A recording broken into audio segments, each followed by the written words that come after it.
Bonjour, je suis Laetitia Lévy. Je vous remercie d'être là. Donc, je suis thérapeute. Je vous propose des consultations ici à Saint-Nazaire ou à distance grâce à Internet. Je vous remercie toujours de liker mes vidéos, de vous abonner à ma chaîne. Merci infiniment. Si j'avais une seule chose à dire à toutes les personnes qui vont mal, qui n'ont pas d'énergie, qui sont déprimées, qui manquent de confiance, si vous manquez de confiance en vous, ce serait de vous apprécier. Depuis toutes mes connaissances, depuis mon expérience, depuis toutes les personnes que j'accompagne en thérapie, il me semble que la condition la plus importante pour aller bien dans sa vie, pour être heureux, c'est de s'apprécier, c'est de s'aimer. Aime-toi et le ciel t'aidera. En fait, est-ce que vous avez remarqué qu'on peut passer la majorité de son temps à se reprocher d'être qui on est, comme on est? On peut passer même toute sa vie à ne pas s'apprécier.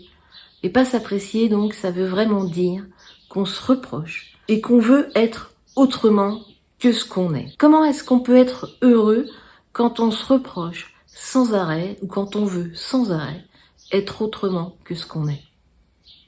Vous voyez, c'est logique. On se reproche d'être trop petit, d'être trop gros, de pas être assez intelligent, d'avoir dit ceci, de ne pas avoir dit ceci, de pas avoir de répartie, d'être lâche, de pas être dynamique, d'être trop dynamique. Et essentiellement, si j'avais une chose à dire pour aller mieux envers soi et envers les autres, c'est de se foutre la paix, comme dit Fabrice Midal. Pourquoi c'est si compliqué de s'apprécier?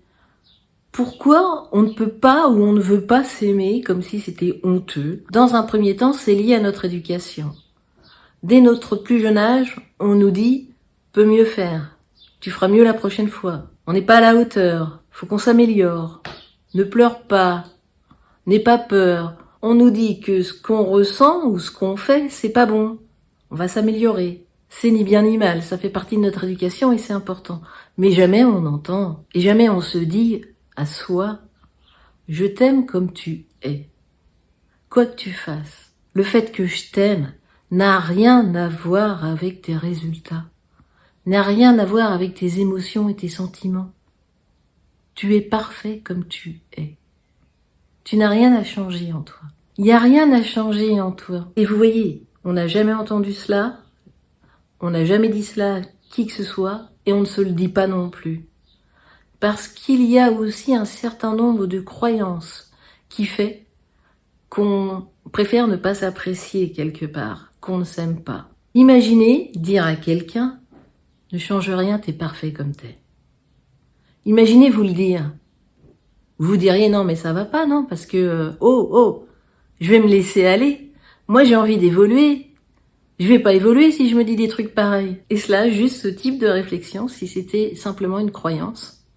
Est-ce que vous avez fait l'expérience de vous parler avec amour, avec douceur, avec indulgence? Est-ce que ça vous empêcherait d'évoluer? Vraiment?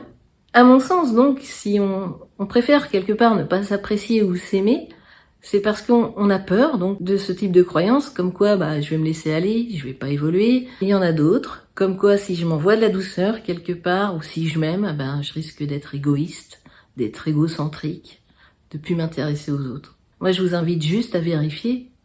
Est-ce que parce qu'on est doux avec soi, indulgent, en amour avec soi, on est égoïste?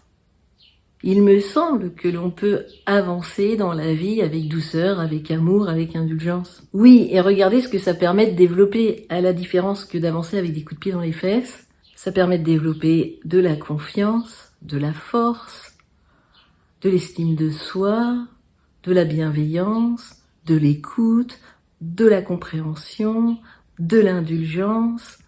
Ça permet vraiment de grandir, de se déployer, de se développer, de s'accompagner, d'accompagner les autres, d'être à l'écoute.